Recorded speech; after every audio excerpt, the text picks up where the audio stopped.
સ્તવન કરું, સ્તવન કરું, સ્તવન કરું ઈસુ તારું.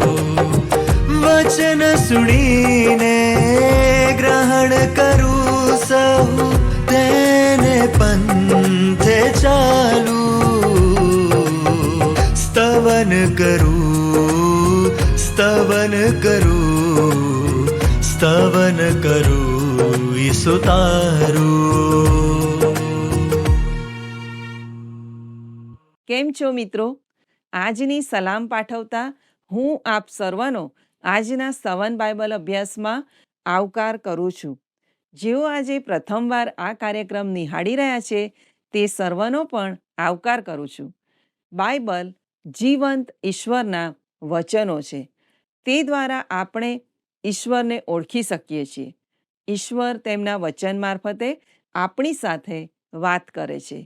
વાલા મિત્રો, આજે આપણે તિમોથીના પ્રથમ પત્રના પ્રથમ અધ્યાયની 11 થી 20 કલમોનો અભ્યાસ કરવાના છીએ. તેમાં પાઉલ ઈશ્વરનો આભાર માને છે, કારણ કે પાઉલ પહેલાં દુર્ભાષણ કરનાર હતો અને ઈશ્વરે તેના પર દયા કરી અને તેમની સેવામાં તેને ઉપયોગી બનાવ્યો.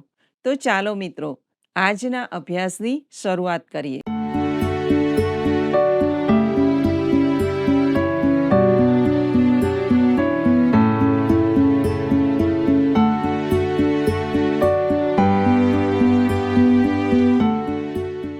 સલામ મિત્રો, ફરી એકવાર આ કાર્યક્રમમાં આપને મળતા મને ખૂબ આનંદ થાય છે. આ દિવસોમાં સંત પાઉલે તિમોથીને લખેલા પત્રનો અભ્યાસ આપણે કરી રહ્યા છીએ. આવો તિમોથીનો પહેલો પત્ર તેના પહેલા અધ્યાયની 11મી કલમમાં જે નોંધ્યું છે તે જોઈએ. સ્તુત્ય દેવના મહિમાની સુવાર્તા જે મને સોંપવામાં આવી છે, તે પ્રમાણેના શુદ્ધ ઉપદેશની વિરુદ્ધ જે કંઈ હોય તેને માટે છે. ફરી એકવાર સંત પાઉલે યુવાન ઉપદેશકને ઉદ્દેશીને એક અજોડ વિધાન કરે છે. તેણે મંડળીને લખેલા પત્રોમાં તે બીજે ક્યાંય જોવા મળતું નથી. તેઓ કહેવા માંગે છે કે દેવના મહિમાની સુવાર્તા જે મને સોંપવામાં આવી છે, શું તે વાત કરવાની એક અદ્ભુત રીત નથી?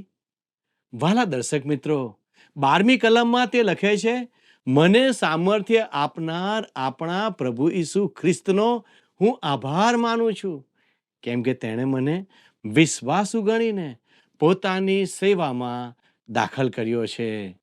વાલા દર્શકો, તેણે મને વિશ્વાસુ ગણીને પોતાની સેવામાં દાખલ કર્યો છે. આપણા સમયમાં સેવા વિશેના વિચારોમાં મોટા પ્રમાણમાં ગેરસમજ ફેલાયેલી છે. પ્રત્યેક વિશ્વાસી સેવામાં છે. જો તે ઈશ્વરનું બાળક છે તો આપણામાંથી કોઈ પણ બાકાત નથી. સંત પાઉલે અહીંયા સેવા માટે જે શબ્દનો ઉપયોગ કર્યો છે, તે જ શબ્દ સેવક માટે ઉપયોગમાં લેવામાં આવે છે. અને પ્રત્યેક વિશ્વાસી પ્રભુ ઈસુ ખ્રિસ્તનો સેવક છે. વાલા દર્શક મિત્રો, સંત પાઉલ શાસકોને પણ સેવક તરીકે સંબોધે છે. દેવના સેવકો. આપણે કહીએ છીએ કે આપણે ચોક્કસ વ્યક્તિને મત આપ્યો અથવા લોકોએ તે વ્યક્તિને હોદ્દો સોંપ્યો, પણ ક્યારેક ઈશ્વર તેને નકારી કાઢે છે. શાસકોએ પણ ઈશ્વરના સેવકોની જેમ કાર્ય કરવું જોઈએ. સંત પાઉલ ઈશ્વરનો આભાર માને છે કે જેમણે તેને તેમની સેવામાં સુવાર્તિક તરીકે નિમ્યો છે. પ્રત્યેક વિશ્વાસીએ પ્રભુ પ્રત્યે કોઈક પ્રકારની સેવા કરવાની હોય છે. ચાલો 13મી કલમ જોઈએ આપણે. જો કે હું પહેલા દુર્ભાષણ કરનાર તથા સતાવનાર તથા જુલ્મી હતો, તો પણ મારા પર દયા કરવામાં આવી, કારણ કે તે વખતે મને ખ્રિસ્ત પર વિશ્વાસ નહીં હોવાથી મેં અજ્ઞાનપણે તે કર્યું હતું. વાલાઓ, દુર્ભાષણ કરનાર. સંત પાઉલ આ અણગમતો શબ્દ વાપરે છે અને કહે છે કે તે દુર્ભાષણ કરનાર હતો. તેણે પ્રભુ ઈસુ વિરુદ્ધ દુર્ભાષણ કર્યું હતું અને તેમની ધૃણા કરી હતી. હું વિચારું છું કે તે ક્રુસારોહણ સમયે હાજર હતા અને પ્રભુ ઈસુને અપમાનિત કર્યા હતા. સંત પાઉલ કહે છે કે તે દુર્ભાષણ કરનાર હતો, મંડળીને સતાવનાર અને મંડળીને ઘાયલ કરનાર હતો. વહાલા દર્શક મિત્રો, તો પણ મારા પર દયા કરવામાં આવી. જ્યારે સંત પાઉલ તેમના ઉદ્ધારની વાત કરે છે ત્યારે તે જણાવે છે કે તેનો ઉદ્ધાર ઈશ્વરની કૃપાને કારણે થયો છે. ઈશ્વરની દયાને કારણે તેને સેવા સોંપવામાં આવી છે. ભલાઓ, તે વખતે મને ખ્રિસ્ત પર વિશ્વાસ નહીં હોવાથી મેં અજ્ઞાનપણે તે કર્યું હતું. સંત પાઉલની આ પરિસ્થિતિ હતી અને આપણા દરેકની પરિસ્થિતિ પણ ખ્રિસ્તમાં આવ્યા પહેલા આવી જ હતી. વહાલા દર્શક મિત્રો, હવે આપણે 14મી કલમને નિહાળીએ. આપણા પ્રભુની કૃપા મારા પર અતિશય થવાથી મને ખ્રિસ્ત ઈસુ પર વિશ્વાસ તથા પ્રેમ ઉત્પન્ન થયો. ઈશ્વરની કૃપાથી સંત પાઉલનો બચાવ થયો, જે તેને વિશ્વાસ અને પ્રેમના સ્થાને લાવ્યો, જે ખ્રિસ્ત ઈસુમાં છે. 1 તિમોથી 1:15 લખ્યું છે, તે જોઈએ. આ વાત વિશ્વાસનીય તથા સંપૂર્ણ અંગીકાર કરવા યોગ્ય છે કે ખ્રિસ્ત ઈસુ પાપીઓને તારવાને સારું જગતમાં આવ્યો. એવા પાપીઓમાં હું મુખ્ય છું. પ્રિય મિત્રો, પવિત્ર ગ્રંથ બાઇબલનું આ ખૂબ જ અગત્યનું વચન છે, કારણ કે તે ખાતરી આપે છે કે ખ્રિસ્ત ઈસુ પાપીઓને તારવાને સારું જગતમાં આવ્યા. તે કોઈ મહાન શિક્ષક થવા માટે જગતમાં આવ્યા ન હતા. હા, તેઓ અજોડ અવશ્ય છે. તે નૈતિકતાનું ઉદાહરણ બનવા માટે નહોતા આવ્યા, પણ તે બન્યા. તે તો જગતમાં પાપીઓને તારવા માટે આવ્યા. જ્યારે તમે સાક્ષી આપો ત્યારે ખાતરી કરો કે તમે લોકોને તમે કેટલા અદ્ભુત છો અથવા તમે શું સિદ્ધ કર્યું છે એટલું જ ન કહો, પણ તેમને જણાવો કે તમે પાપી હતા અને ખ્રિસ્તે તમારો ઉદ્ધાર કર્યો છે. તે જ મહત્વનું છે. સંત પાઉલ લખે છે, એવા પાપીઓમાં હું મુખ્ય છું. આમ કહેવા દ્વારા તે અતિશયોક્તિનો ઉપયોગ કરતા નથી. તે ઉચ્ચ કક્ષાના વક્તૃત્વનો ઉપયોગ કરતા નથી, પણ તે સાચું બોલી રહ્યા છે. તે મુખ્ય પાપી હતા. તેમણે પ્રભુ ઈસુ વિરુદ્ધ દુર્ભાષણ કર્યું અને તેમની નિંદા કરી. પણ સંત પાઉલ જણાવે છે કે મારું તારણ થયું. પ્રભુ ઈસુ પાપીઓને તારવા માટે આવ્યા. પણ જો તમે એમ કહો કે મને નથી લાગતું કે ખ્રિસ્ત મને તારી શકે, કારણ કે હું બહુ પાપી છું. મિત્રો, તમે ખોટા છો. સંત પાઉલ મુખ્ય પાપી છે, માટે જ તેનું તારણ થઈ ચૂક્યું છે. તેથી જો તમે પોતાને બચાવવા માંગો છો તો તમારું તારણ થઈ શકે છે. તે નિર્ણયનો આધાર તમારા પર છે. તમારે ફક્ત ખ્રિસ્ત તરફ ફરવાનું છે અને બાકીનું કામ તે કરશે. તે વિશ્વાસુ છે. સંત પાઉલ કહે છે, આ વાત સંપૂર્ણ અંગીકાર કરવા યોગ્ય છે. ચાલો મિત્રો, હવે 16મી કલમ વાંચીએ. ત્યાં આ પ્રમાણે લખ્યું છે, અનંત જીવનને સારું. જેઓ ઈસુ ખ્રિસ્ત પર વિશ્વાસ કરે છે તેઓને માટે હું નમૂનારૂપ થાવ માટે મારા પર દયા કરવામાં આવી કે તેથી તે પોતાની પૂરી સહનશીલતા મારા સંબંધમાં પ્રગટ કરે. તેઓને માટે હું નમૂનારૂપ થાવ માટે મારા પર દયા કરવામાં આવી. મિત્રો, તમે જોયું, સંત પાઉલને સેવક બનવા માટે અને સુવાર્તિક બનવા માટે ઈશ્વરની દયાની જરૂર પડી. તેથી જ તે લખે છે, અનંત જીવનને સારું જેઓ ઈસુ ખ્રિસ્ત પર વિશ્વાસ કરે છે તેઓને માટે હું નમૂનારૂપ થાઉં. માટે મારા પર દયા કરવામાં આવી કે તેથી તે પોતાની પૂરી સહનશીલતા મારા સંબંધમાં પ્રગટ કરે. મિત્રો, સંત પાઉલ કહે છે કે તે માત્ર સુવાર્તાના પ્રચારક જ નહીં પણ ઉદાહરણ રૂપ છે. 17મી કલમ જણાવે છે કે જે સનાતન યુગોનો રાજા, અવિનાશી, અદ્રશ્ય તથા એકાકી દેવ છે, તેને સદા સર્વકાળ માન તથા મહિમા હો. આમેન. વાલા દર્શક મિત્રો, સંત પાઉલ આ અદ્ભુત સ્તુતિગાન કર્યા વિના આગળ વધી શક્યો નહીં. સનાતન રાજા કોણ છે? તે પ્રભુ ઈસુ ખ્રિસ્ત છે. અને પ્રભુ ઈસુ ખ્રિસ્ત કોણ છે? તે તો જ્ઞાની ઈશ્વર છે. સંત પાઉલ તેમને દેહ ધારણ કરેલ ઈશ્વર તરીકે માન આપે છે અને અહીંયા તે અદ્ભુત સાક્ષી પણ આપે છે. વાલા દર્શક મિત્રો, હવે તિમોથીને પ્રોત્સાહન આપતા તે 18મી કલમમાં લખે છે, દીકરા તિમોથી, તારે વિશે અગાઉ થયેલા ભવિષ્ય કથન પ્રમાણે હું તને આ ખાસ આજ્ઞા આપું છું કે તે ભવિષ્ય કથનોની સહાયથી તું સારી લડાઈ લડે. વહાલા દર્શક મિત્રો, દીકરા તિમોથી, હું તને આ ખાસ આજ્ઞા આપું છું. જો કે તિમોથીને લખેલો આ પત્ર ખૂબ વ્યવહારુ અને તિમોથીની સ્થાનિક મંડળી વિશેની જવાબદારીને લખતો છે. છતાં તે સંત પાઉલ અને તિમોથીના અંગત સંબંધને પ્રગટ કરે છે. સંત પાઉલ જુવાન તિમોથીને તેની સેવા વિશે વ્યક્તિગત આજ્ઞા આપતા લખે છે, દીકરા તિમોથી. તિમોથી સંત પાઉલનો આત્મિક પુત્ર છે.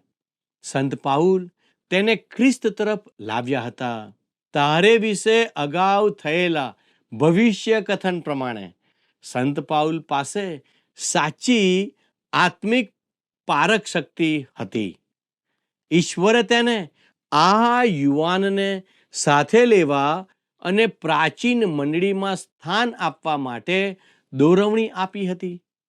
સંત પાઉલ તિમોથીને લખે છે, તે ભવિષ્ય કથનોની સહાયથી તું સારી લડાઈ લડે.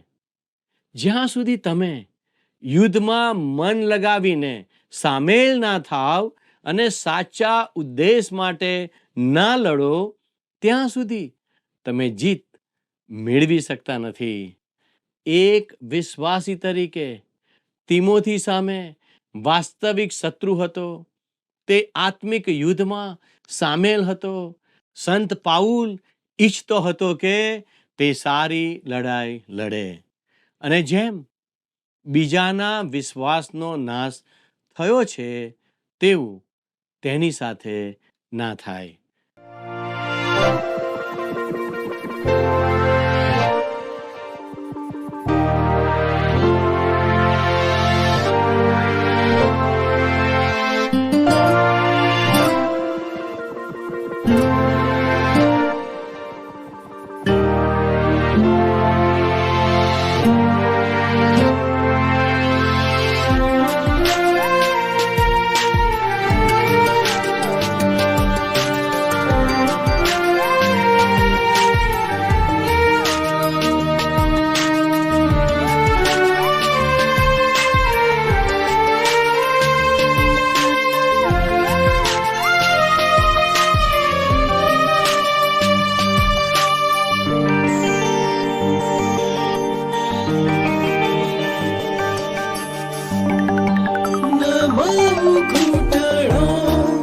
સમક્ષ તરી ને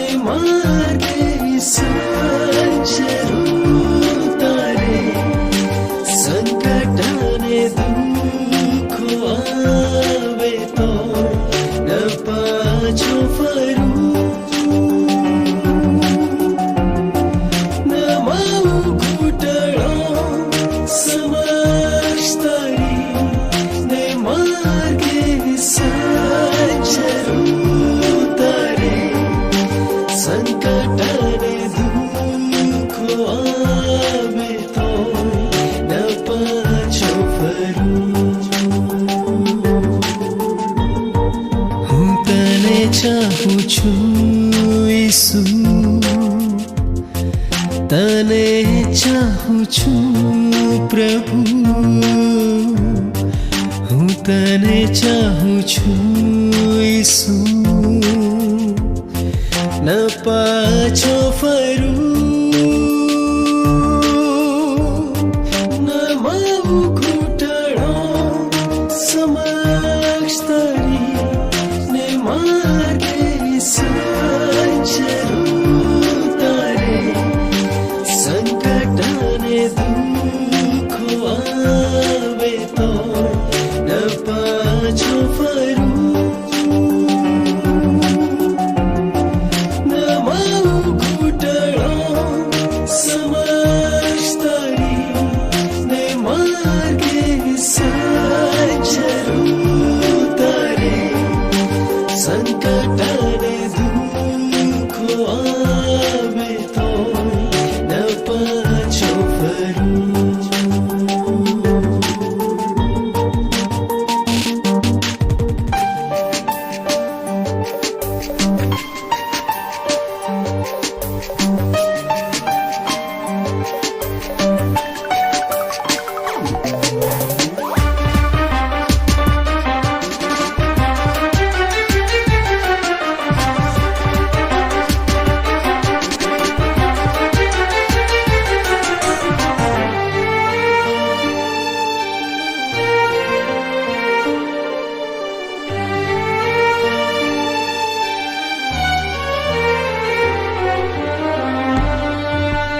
ઈસુ તારી સેવા કરું, તારી જ સેવા કરું, ઈસુ તારી સેવા કરું, ન પાછો ફરું,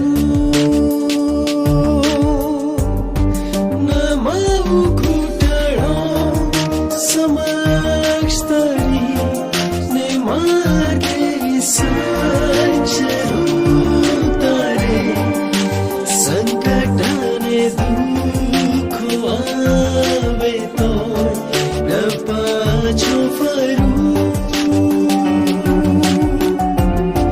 ન માવું ઘૂંટણો સમક્ષ તારી, ને માર્ગે સંચરું તારે, સંકટ અને દુઃખો આવે તો ન પાછો ફરું.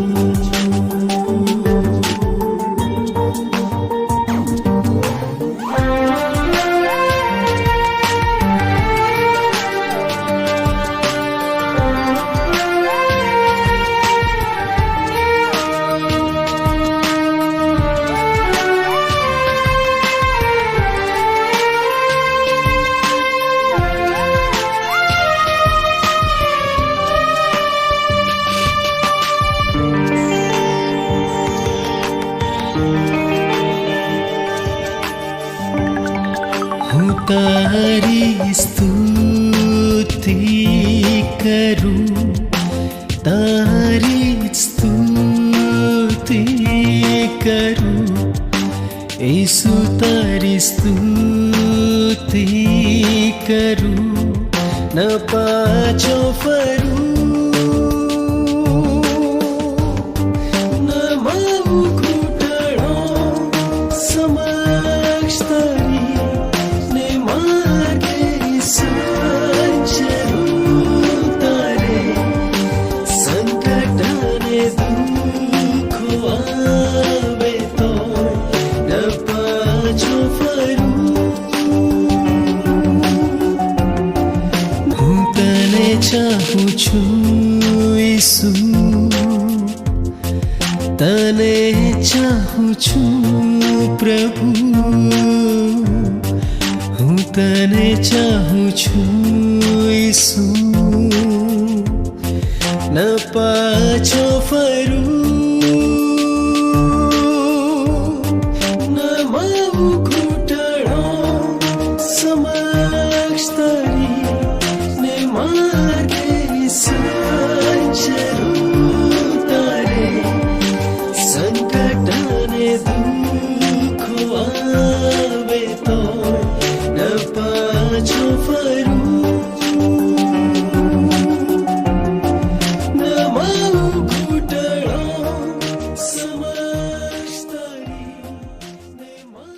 મિત્રો, હવે 19મી કલમ જુઓ.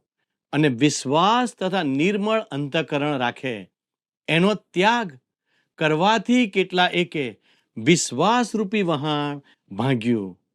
વાલા મિત્રો, જેમ કેટલાક માને છે તેમ ખ્રિસ્તી જીવન જીવવું સરળ નથી. તે લીલી બત્તી થાય ત્યારે ચાલવું અને લાલ બત્તી થાય ત્યારે અટકી જવા કરતાં બધું જટિલ છે. આપણી પાસે જટિલ વ્યક્તિત્વ છે અને સંત પાઉલ જણાવે છે કે આપણી માનવીય ભૂલો અને નિષ્ફળતાઓ આપણા માટે ખરેખર ખતરા સમાન છે. કેટલાક ખ્રિસ્તીઓને લાગે છે કે તેઓ એવા છે કે તેઓ ધરતીથી અને દંભથી ઉપર છે અને ઘણા ઉપર છે. પણ આજે આપણામાંથી જેઓ આપણા શહેરની શેરીઓમાં ચાલી રહ્યા છે તેઓને આપણા જીવનમાં વિસંગતતાઓ અને નિષ્ફળતાઓ જોવા મળશે. આપણે જે ખતરાનો સામનો કરીએ છીએ તે આ છે કે નિષ્ફળતામાં વિશ્વાસને કેવી રીતે ટકાવી રાખવો. મારા દર્શક મિત્ર, આપણા દરેકના જીવન માટે આ ખૂબ મોટો ખતરો છે. આપણે ઈશ્વરની પાસે જવું જોઈએ અને કહેવું જોઈએ કે આપણે કમતી માલુમ પડ્યા છીએ, અપેક્ષા અનુસાર જીવ્યા નથી. ટૂંક સમયમાં જ પહેલા તિમોથીમાં આપણે વાંચીશું કે પ્રભુ ઈસુ માણસ અને ઈશ્વર વચ્ચે કેટલા અદ્ભુત મધ્યસ્થ છે. આપણે તેમની પાસે જવામાં ડરવાની જરૂર નથી. વાલા દર્શકો, આવો આપણે 20મી કલમને નિહાળીએ. તેઓમાંના હુમનાયસ અને એલેક્ઝાન્ડર છે. તેઓ દુર્ભાષણ કરતા ન શીખે માટે મેં તેઓને શૈતાનને સોંપ્યા. તેઓમાંના હુમનાયસ અને એલેક્ઝાન્ડર છે. સંત પાઉલ તેના સમયના ધર્મ ત્યાગ કરેલ 2 વ્યક્તિઓની વાત કરે છે. તે શાસ્ત્રમાં બીજી જગ્યાએ તેમનો ઉલ્લેખ કરે છે. તેમની પાસે બંનેમાંથી કોઈ વિશે કહેવા માટે સારું કંઈ નથી. બીજો તિમોથીમાં તે લખે છે કે એલેક્ઝાન્ડર કંસારાએ મને બહુ નુકસાન કર્યું છે. બીજો તિમોથી 4 અને 14માં તેની નોંધ છે. મેં તેઓને શૈતાનને સોંપ્યા. આ માણસો નિષ્ફળ ગયા હતા. તેઓ પ્રેરિતો હતા. સંત પાઉલે જે સેવાનો ઉપયોગ કર્યો તે હું માનું છું કે ફક્ત પ્રેરિત જ કરી શકે. તે કહે છે, મેં તેઓને શૈતાનને સોંપ્યા.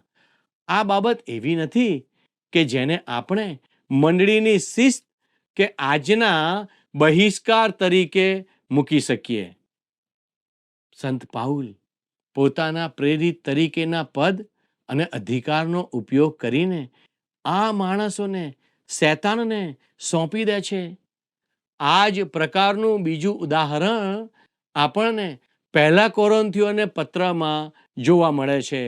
1 કોરિન્થી 5:3-5માં સંત પાઉલ લખે છે, કેમ કે હું તો શરીરે ગેરહાજર છતાં આત્માએ હાજર હોવાથી જાણે હું પોતે હાજર હોઉં તેમ એ કામ કરનારનો ન્યાય કરી ચૂક્યો છું કે આપણા પ્રભુ ઈસુ ખ્રિસ્તના સામર્થ્ય સહિત તમે મારા આત્મા સાથે એકઠા મળીને આપણા પ્રભુ ઈસુ ખ્રિસ્તને નામે તમારે એવા માણસોને દેહના નાશને સારું શૈતાનને સોંપવો કે જેથી પ્રભુ ઈસુના દિવસોમાં તેનો આત્મા તારણ પામે.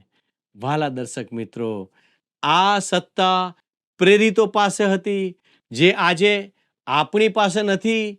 આપણી પાસે એવો કોઈ અધિકાર નથી કે આપણે કોઈ માણસને શૈતાનને સોંપી દઈએ. પણ પ્રેરિતો તેવું કરતા હતા. પિત્તરે પણ તેમ કર્યું હતું. જો તમે પ્રેરિતોના કૃત્યો 5મો અધ્યાય 1 થી 11માં અનાન્યા અને સાફીરાની વાત વાંચો તો તમે સમજી શકશો કે પ્રેરિતની સત્તા એટલે શું. મને આશા છે કે તમે આ શાસ્ત્ર ભાગ ચોક્કસ વાંચશો. ભાલા દર્શક મિત્રો, મારો સમય પૂરો થવા આવ્યો છે અને મારી આશા છે કે અમારો આ કાર્યક્રમ આપને ચોક્કસ ગમ્યો હશે. અમારું આ પ્રસારણ આપના આત્મિક જીવનને માટે ખૂબ જ આશીષમય બનતું હશે. જો આજનો આ કાર્યક્રમ આપને ગમ્યો છે, જો અમારું પ્રસારણ આપને માટે આશીર્વાદ લાવ્યું છે, તો અમારી વિનંતી છે, અમને જરૂરથી એક ફોન કરશો. અને જો આપને પ્રાર્થનાની આવશ્યકતા હોય તો આપ અમારા પ્રતિનિધિ સાથે ચોક્કસ વાત કરી શકો છો. ઈશ્વર આજનો આશીર્વાદ આપ સર્વને આપો અને ઈશ્વર આપની સાથે રહો. આમેન. પ્રિય મિત્રો, કદાચ પાઉલની જેમ આપણે પણ કોઈક બાબતમાં જુલ્મી અથવા કોઈને સતાવનાર બન્યા હોઈશું, પણ ઈશ્વર આપણને પ્રેમ કરે છે અને તેમના મહિમા માટે આપણો ઉપયોગ કરવા માંગે છે. પાઉલે કબૂલ કર્યું કે ઈસુ પાપીઓને તારવાને માટે જગતમાં આવ્યા અને ખાસ તે પોતાની જાતને પાપીઓમાં મુખ્ય ગણે છે. આપણી માનવીય ભૂલો આપણા જીવન માટે જોખમ સમાન છે, પણ યાદ રાખો, જો આપણે એ જ ભૂલોનો પસ્તાવો કરીને ઈશ્વર આગળ માફી માંગીએ તો ઈશ્વર આપણને માફ કરે છે. પાઉલ બીજા લોકોને માટે ઈશ્વરના વિશ્વાસુ સેવક તરીકે ઉત્તમ નમૂનો પૂરો પાડે છે. વાલા મિત્રો, શું તમે ઈશ્વરની દયા માટે કદી ઈશ્વરનો આભાર માન્યો છે? ઈશ્વરના બાળકો તરીકે આપણે નમૂનારૂપ જીવન જીવીએ. વાલા મિત્રો, આજનો અમારો પ્રશ્ન છે, પાઉલનો આત્મિક પુત્ર કોણ છે? એ તીતસ, B mark, C તિમોથી, D look. મિત્રો, ગત પ્રશ્નનો જવાબ છે એ એફેસસમાં. મિત્રો, આજનું અમારું પ્રસારણ આપને કેવું લાગ્યું તે અમને ચોક્કસ જણાવશો. તે સાથે આજના પ્રશ્નનો જવાબ પણ અમને મોકલી આપશો. તે માટે અમારો સંપર્ક નંબર છે 94 29 37 56 10 9429375610. ધન્યવાદ. શું તમને આ કાર્યક્રમ ગમ્યો? અત્યારે જ અમને મિસ કોલ કરો.